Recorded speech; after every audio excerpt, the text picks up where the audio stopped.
Hello and welcome back. Clarissa from Calm Mind Psychology, and thanks for joining me in my series on overthinking. So in this video, we're going to be talking about when you overthink about other people, what they said, what they're thinking, what you said. There's always another person on the other end of your overthinking. So another name for overthinking about other people is social anxiety. It's kind of like that tension you get in social situations because you just don't know what other people might be thinking about you. I think it's a very important topic that deserved its actual own video. So let's have a look at some of the ways that social anxiety or overthinking about other people shows up and a couple of things that you can do about it. So stay tuned to the end with me. And if at any point in this video you're finding that you're enjoying it so much you want to express that by liking, please go ahead and do that. Subscribe if you want to hear of any of my other videos that are coming up, or follow the series on overthinking or any of the other amazing topics that I'm sharing my wealth of information about. And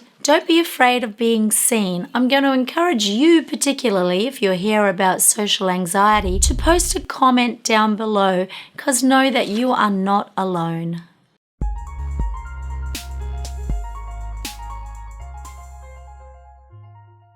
So overthinking about other people is a form of social anxiety. So we're going to take the extreme of social anxiety where you are absolutely crippled by social situations and pull it back to just the general worry and overconcern about what other people think of you. So this can show up in ways where you're constantly regurgitating and going over in your mind a conversation you had, or the way somebody looked at you, or what did they mean by that, or did you say something wrong? Do you think how you said that and you blurted it out might have been misconstrued? Will they still like you? So let's take an example of that sneaky thing, texting.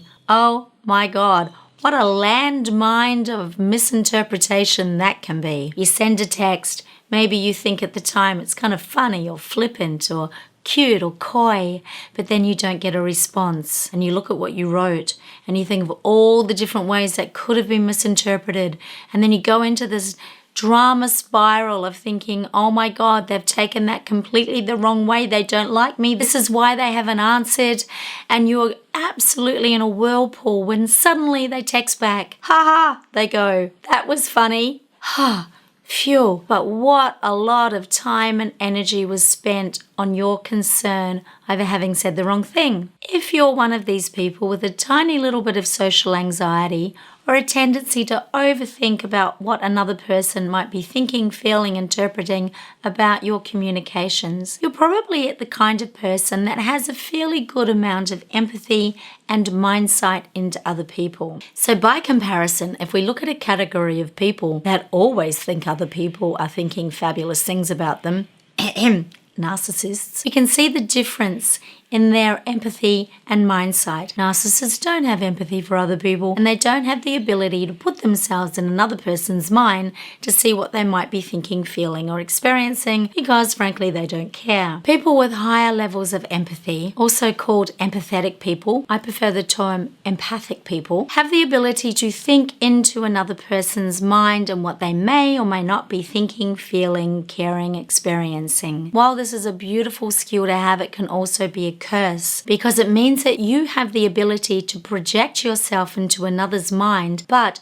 you're not actually there, so you don't know what they're thinking, feeling, and experiencing. You have no idea how they received that comment or what that glance meant, and this can be problematic because you think you do. So if you know you are someone with a high amount of empathy that is constantly worrying about what other people are doing, thinking, or feeling, then we need to start to keep that in check. Why are you like this? Sometimes you were brought up in a household where you might have had to have been the parent. You may have been trained into a form of codependency, which meant that your kind of survival and well-being depended on you being able to guess or intuit what your parent or caregiver was about to do or was thinking. You may have been trained to do that. And if that sounds like you, then one, I'm sorry to hear that. And two, then you have something to work with your overthinking. People who are conditioned in a codependent environment tend to put other people's needs and feelings before their own. And in this way, you can actually borrow a little bit of the smugness from the narcissist to be able to start to think about yourself first. It is a habit. It is a strategy for your past survival that you had to do that. You had to work out what your parent wanted or needed from you as opposed to the other way round. But you don't have to do that anymore. Chronic codependence doesn't just show up in intimate relationships. It shows up in your everyday life, in your tendency to overanalyze and overthink about what other people might be thinking, feeling. So while there is an element of empathy in that, there's also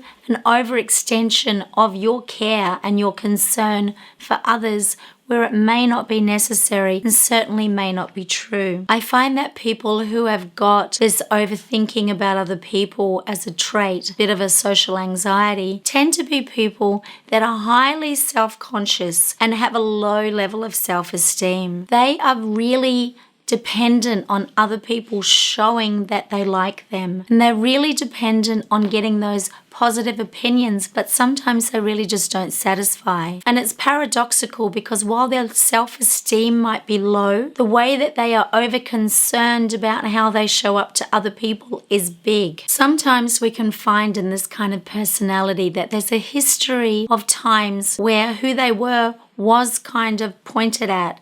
Maybe they were shamed a lot by their parents. Maybe there was a bullying at school. So they were the focus of attention, but it was highly negative attention. Maybe there was trauma in their background. If you have suffered trauma or abuse at the hands of someone who has blamed you and punished you simply for being there, then you are going to have a distorted sense of self and self-worth and self-perception. If you are highly shamed, this can also show up because naturally you want to avoid shame in the future. And so you're going to be very careful not to trigger that sense of shame. But unfortunately, because it's a focus, it can become larger than life. And the maneuvers to try and avoid shame actually make shame show up more in your mind. So all of those things are worthy of going to get some help with, like really starting to work out who you are and what motivates you in this way, and what aspects in your history or elements from your past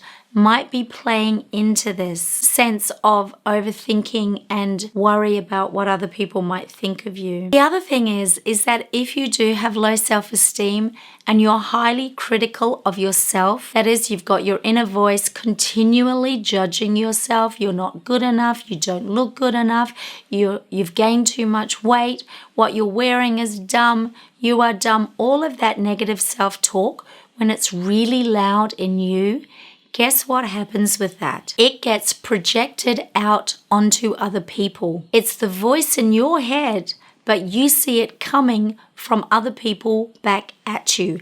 That's projection. A part of you projected out onto the screen of the environment or the world or others, the screen of another person's mind. So you have this ability of mind sight, like you can guess what people are thinking, but the problem is your own inner voice and inner critic, your own inner judge is so loud that it echoes out onto other people, and you see it, feel it, hear it as coming back at you. So it goes a little something like this. You arrive somewhere, you're dressed wrong. Everyone's more formal than you understood the invitation to be. And you're looking at your clothes and you're like, it's immediately in your head, oh my God, what have I done? I've dressed wrong. How did I get, look, they're all in dresses and heels and I'm wearing jeans. Oh my God, how embarrassing. And then somebody looks at you and immediately you're like, oh my God, I'm so ashamed and humiliated. I feel like such an idiot, and everyone can see I'm an idiot because I can hear them thinking it. That isn't necessarily anywhere close to the truth, but because it's so loud in your own mind, it's projected out and you hear it coming back at you. So I really want you to be aware of this.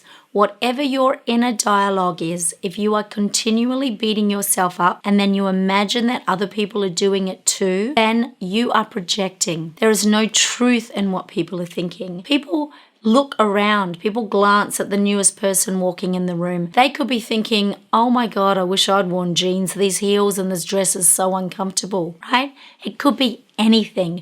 They could have just looked over and passed you at the food table to see who was there. So your own self-concept and inner critic is probably going to be the largest feature in your overthinking about what other people are thinking of you. Because if your concept is low, then you are going to imagine people are thinking bad things about you. If you were a narcissist and you thought you were great, you're probably thinking that other people think you're great too.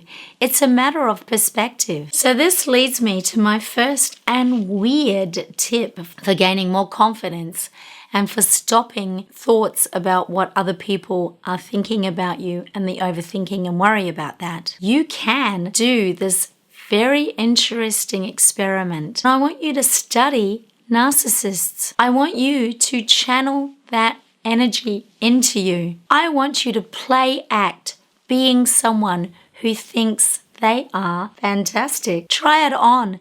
It's actually quite an interesting experiment that I do with a lot of my clients when they're missing something. Like there's a quality in them that they're missing. So I might make some more videos on this after. If you want that, add that in the comments, encourage me. But what you do is you, instead of being you, doing the same thing over and over again, you look and you study what are narcissists like, what do psychopaths do, what is in them that makes them so confident and so unbothered by other people. Well, the thing is, they only think about themselves in a positive way. They don't have this care and concern about what others are thinking. So you can actually study that character type and go, well, I can pretend to be like this. I can try it on. It's like putting on a costume and going to a costume party. Your character and your personality changes, right? So if you were to try that on, even in the comfort of your own home, even in your own mind, and just say, what is it going to feel like for a minute if I was really into myself? Like,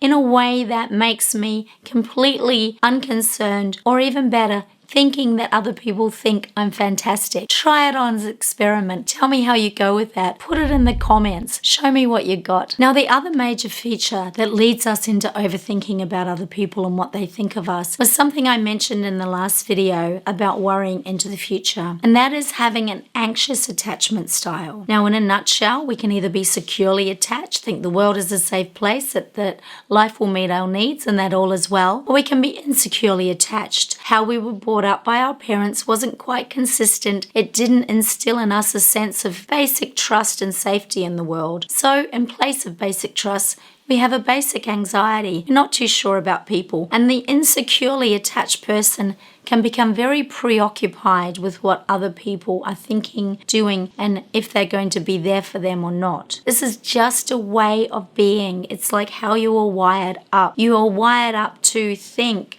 about other people, to obsess over them, to worry about what they think. Will they be there for you? If they've been there today, will they be there tomorrow? And an anxious attachment style can lead into a lot of overthinking about people, a lot of social anxiety, a lot of worrying about other people. And an anxious attachment style is something worthy of exploring. Watch some of my other videos that I'm going to make on attachment styles, on anxious attachment, and how that can show up in your life and become this overactive thinking about other people. What did you do? Did you say the right thing? Are they going to like you? Will they go off you? Now, the other thing that can come from our childhood, we've talked about anxious attachment, we've talked about codependency, is this thing I find in a lot of people and I've experienced myself, is the sense of being a burden. Lots of us were raised in a home where we had super busy parents, or the parents were really preoccupied with themselves or something else. And rather than us getting a fair amount of attention, we kind of felt we were in the way. And this was something that happened over the course of time through many experiences, not just, turn the lights off or nobody's in the room kind of thing. But in general, it was kind of like, everything that you might have wanted or asked for, the parent was kind of like, that, it was kind of burdensome. And you either overtly or covertly got this sense that you were a problem, that you were a bit too much, that you were a burden. Now, if that is in your self-concept and your identity, that is going to echo out onto other people. You're always going to be second guessing. Am I too much? Have I spent too long here? Did I ask too much? Am I bothering you? Am I a burden? You don't feel entitled to the space that you exist in. You don't feel worthy of the friendships that you have. So I want you to think about that. These are all feelings that emanate from within us and get projected out onto others. So if you were brought up with that sense that you were a burden, it's behoven on you now to undo that, to get to know yourself better, to know that you are worthy, because you are worthy. You are worthy just because you draw breath. You don't need to do anything to be worthy. You're a human being. You have life. It's wonderful. You're worthy. And no matter what happened to you in the past, you can create your own future moving forward. So claim your worth. You are not a burden. So in all of these cases, we need to get an alternate narrative to the story that we keep telling ourselves. If it's coming from within you, if you know that you are insecure, if you know that you were brought up to feel like you're a burden, if you know that you grew up in a household where you had to become codependent, you had to take care of other people's needs ahead of your own. Maybe your parent had a drug or a mental health issue. There could have been anything going on in your past that led you to be someone who doesn't care enough about themselves because they had to care too much about another person. And so that becomes wired into you. So with that awareness, you can start to undo that wiring. You can actually go, oh, that's why I overthink everything about whatever I said, blah, blah, blah, to another person. It's because I've got an anxious attachment style. It's because I was growing up in a codependent house. My father was an alcoholic. We all always had to tiptoe around him. It's because da-da-da-da-da. All of these reasons give you tools and information that you can work with. And the most important thing is to know that that feeling of who you think you are gets projected out onto other people. And this is that whole old motto. You have to love yourself before someone else can love you. Look, personally, I don't like that, because you can care enough or not even care about yourself and people still like you. You might think you are absolutely worthless and you have people that love you and care for you. So it's not actually necessary, but the more you get to know yourself, the more you know about who you are, the more you just know. You may not like it immediately, you may not be able to change it, but you know that you are the one doing all of this, that you are creating what you see in the world, that you have control over the filter that you see everything through. And so if you know that you've got this constant inner critic putting you down all the time, you can now know that you shouldn't be surprised if you see that coming from other people. But you have to catch it and go, that's my voice. That's my thoughts getting projected onto that person. It is not true. So reality test it. You have to change the story you're telling yourself. I don't like me, so everyone else won't like me. That's not true. Other people saw things in me that I couldn't see. I can see them now, but for a long time I couldn't. But by letting other people see things in you that you can't see, you open up space for this to be acknowledged. And then you can start to change the narrative of the story of your life and what you project out onto the environment. Now, with social anxiety, there is one thing you must never do. You must not avoid social situations. The more you avoid something that you are afraid of or you feel intimidated by, the more you strengthen the connections in your brain to make you want to avoid it more. As uncomfortable as it might be, you need to keep pushing yourself out there, because by doing that, you are strengthening the neural circuitry that will encourage you to get out and be more social, to have more experiences, to develop a thicker skin against this inner critic getting projected out, to become aware of how many times your insecure attachment might show up and what you need to work on. So please don't keep yourself locked away. If you've got opportunities and invitations, just do it, okay? And in the meantime, start working on your self-esteem, even if it means you've got to channel the personality of a psychopath or a narcissist into your role-playing repertoire. So I hope you enjoyed this video on overthinking about other people and social anxiety. If you did, show it. And put a comment down below. Remember, I challenged you to comment in the comment section. Put yourself out there. It's the best thing you can do to move yourself forward and out of the mold that you're in. So if you have enjoyed this, watch on. If you like what I talk about, subscribe. And I hope to see you again in another one of my videos. Bye.